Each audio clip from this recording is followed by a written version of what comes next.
Glórias a Deus, cumprimento a todos com a paz do Senhor Jesus. Eu quero meditar aqui numa palavra de Deus e coloquei um título nesse estudo que diz assim: Muitos sentirão saudades deste tempo e da igreja. Ou outro título, Quanto dói uma saudade, né? Amós 8, 11, 13, que nos diz assim: Eis que vem dias, diz o Senhor Deus, em que enviarei fome sobre a terra. Não fome de pão, nem sede de água, mas de ouvir as palavras do Senhor. E irão errantes de um mar até outro mar, e do norte até ao oriente. Correrão por toda parte, buscando a palavra do Senhor, mas não a acharão. Naquele dia as virgens formosas e os jovens desmaiarão de sede. Louvado seja Deus. Então Deus está avisando que vai mandar fome e sede sobre a terra. Fome da palavra, sede da palavra, de ouvir a palavra de Deus, porque muitos hoje desprezam e menosprezam a palavra, a igreja, o povo de Deus, o povo que prega a palavra do Senhor.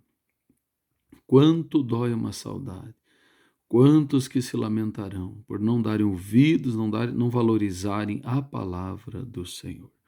Vamos ver aqui o segundo tópico que diz: Deus nos deu seu Filho e o Espírito Santo.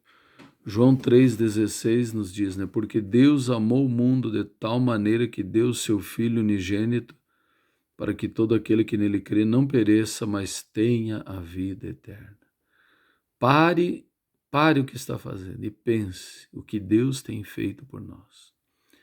Ele nos concedeu o seu Filho unigênito para morrer por nós na cruz do Calvário. Não fique indiferente a isso. E ainda para completar, em 2 Coríntios 4 e 7, que nos fala, né? Temos, porém, este tesouro, né? O Espírito Santo, em vasos de barro, para que a excelência do poder seja de Deus e não de nós. Também outros textos dizem, né? Cumprindo-se o dia de Pentecostes. O Espírito Santo desceu sobre a terra, sobre a igreja, irmãos. É algo precioso, é algo glorioso e indescritível. Valorize a igreja, valorize as coisas de Deus. Deus derramou do seu Espírito sobre a igreja, sobre o povo que busca Ele. Enviou seu Filho para pagar o pecado e enviou o Espírito Santo para nos convencer do pecado, da justiça e do juízo.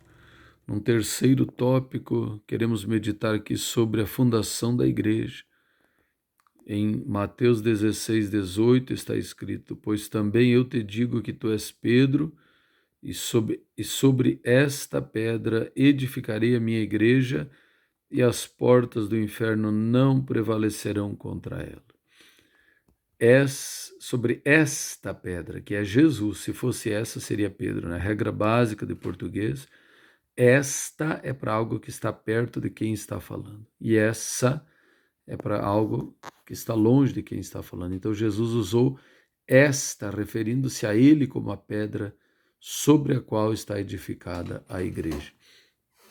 E a função da igreja é prevalecer contra as portas do inferno. Por isso que vale a pena pertencer à igreja. Acho que a pessoa, quando ela se afasta da igreja, ela nunca leu esse versículo. Porque no momento que se afasta da igreja, ela perde essa prevalência sobre as portas do inferno.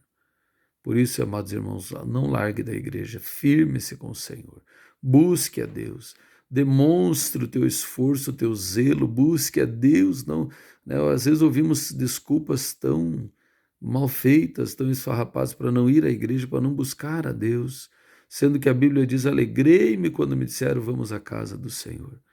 Então estamos vivendo um tempo de apostasia, né? E para concluir, a grande tribulação, né? Porque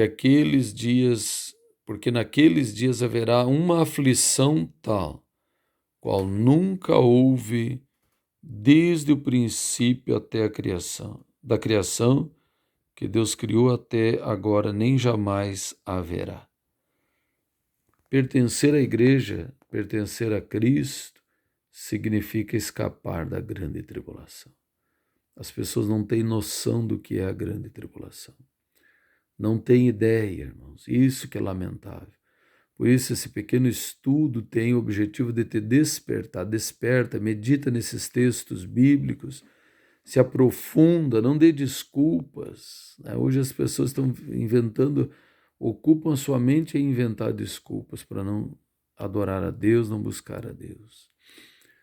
Louvado seja o nome do Senhor. Quanto dói a dor, quanto dói uma saudade, né? Louvado seja Deus. Muitos sentirão saudade desse tempo. Um tempo em que a igreja estava na terra, o Espírito Santo estava sobre a igreja na terra. Havia socorro, havia refúgio, havia salvação, havia palavra para matar a sede, matar a fome, havia, louvado seja Deus, o sacrifício vivo de Cristo por nós, a igreja edificada, construída por Jesus como uma arca de salvação. Havia todas as condições necessárias para o homem ser salvo. E muitos desprezaram, pisaram no sangue de Jesus, menosprezaram a igreja. Talvez porque não gostaram de um crente, abandonaram Jesus e a igreja inteira. Não é justo, não é nada inteligente essa decisão. Por isso, amados irmãos, muitos sentirão falta, né? Sentirão saudade. Deus enviará fome e sede, mas não haverá mais a palavra. Andarão de um mar ao outro, de um lado ao outro, mas não encontrarão. Deus já fez o que podia ter feito por nós, deu seu Filho, deu o seu Espírito Santo para nós, para nos ajudar. Fundou a igreja, o Senhor Jesus edificou a sua igreja que prevalece contra as portas do inferno. E infelizmente muitos têm desprezado, restando a grande tribulação. Vamos orar a Deus, que Deus venha ainda ter compaixão, ter misericórdia de algumas almas ainda, porque não sabemos, o tempo, só Deus é que sabe, Senhor nosso Deus e Pai, ó Deus Altíssimo, sabemos que muitos sentirão saudade desse tempo, muitos sentirão a dor de uma saudade, a saudade da salvação que não aproveitaram. Amado Deus, mas nós oramos ainda enquanto ainda resta tempo, intercedendo por vidas, pedindo, Senhor, venha abençoar, venha salvar, venha libertar. Ó Deus eterno, Deus excelso, louvado seja Deus, glorificado seja o seu nome. Abençoa cada vida, cada ouvinte, Senhor. Dá oportunidade de salvação, alcança essas vidas, Pai amado. Em o nome do Senhor Jesus Cristo é que nós pedimos e agradecemos. Amém. Graças a Deus.